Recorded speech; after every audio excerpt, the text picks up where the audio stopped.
And now we're going to the second demonstration of the multi-level queue feedback. Okay, let's run the program again. Welcome to Group J, multi-level queue. Enter number of process, 4. And the first process, arrival time of 0, burst time of 4, priority first. And the second process, arrival time of 4, burst time of 5, and the second priority. And the third process, arrival time of 8, burst time of 6, priority of first. And the fourth process, arrival time with 12, burst time of 8, and priority of second. In the first process, 0 to 4. 0 ends with, start with 0, ends with 4 because the burst time is 4. And we're going to the process of 3 because it's up to the priority, first priority. Re-entry because of the priority. So the process 3 start with 8, ends with 14 because the burst time of 6. And 14, we're going to the process 4 because the second process of the priority. And we're going to the process 4. 14, start with 14, ends with 22. Ends with 22. Then we're going to the second process. Now, start with 4, ends with 23 because she has the least priority and she waits 14 times of she waits 14 times. And now I'm going to demonstrate our finished program. Go to the code blocks and run program. So there you go. Welcome to Group J multi-level queue feedback scheduling. Press any key to continue. So first you will input the number of processes you wish. I'll input 4. Press any key to continue.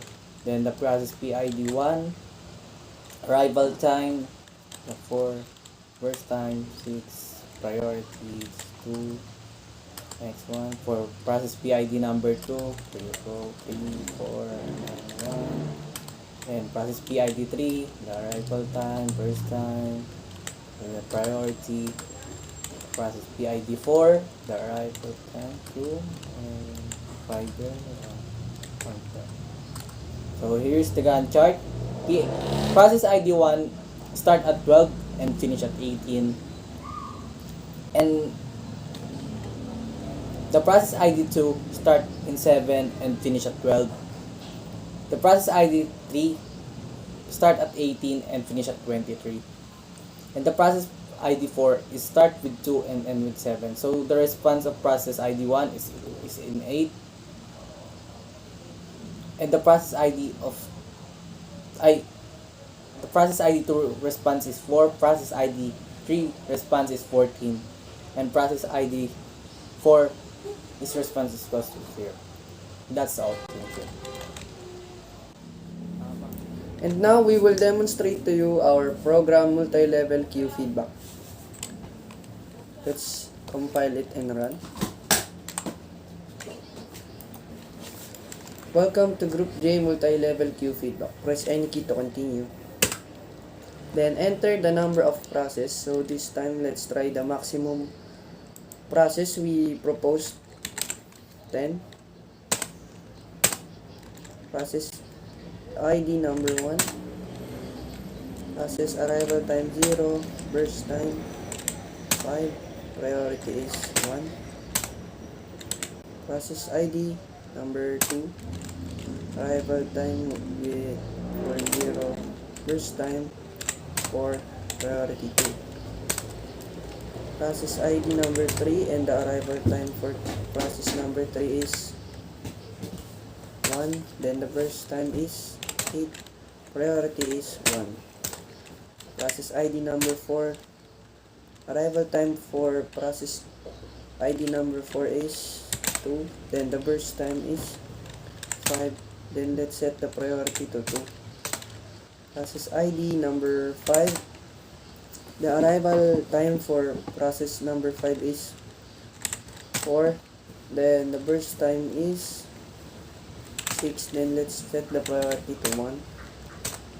Process ID number 6. Then the arrival time of process 6 is 5. Then the burst time of process number 6 is 8. Then let's set the priority to 2.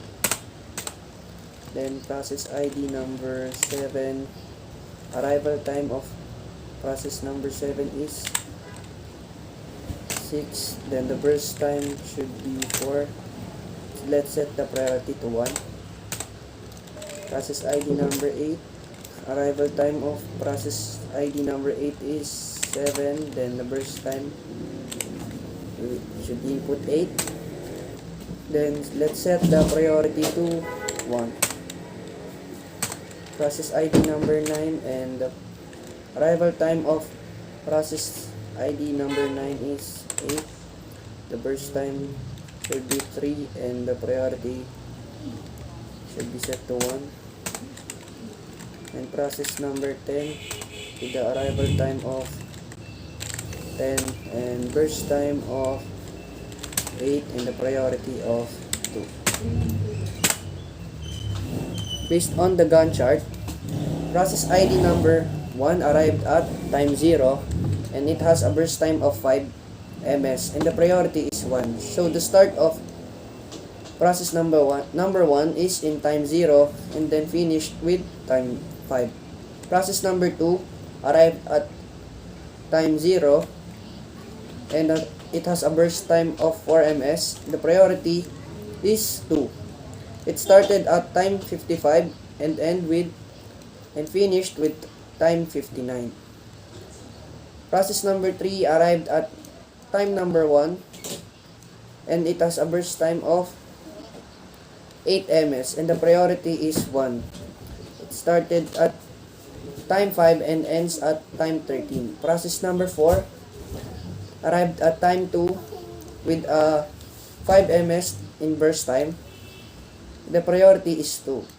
And it started at time 50 and ended with time 55. Process number 5 has arrived at time 4 and it has a burst time of 6 ms. And the priority is 1. So it started at time 13 and ended at time 19.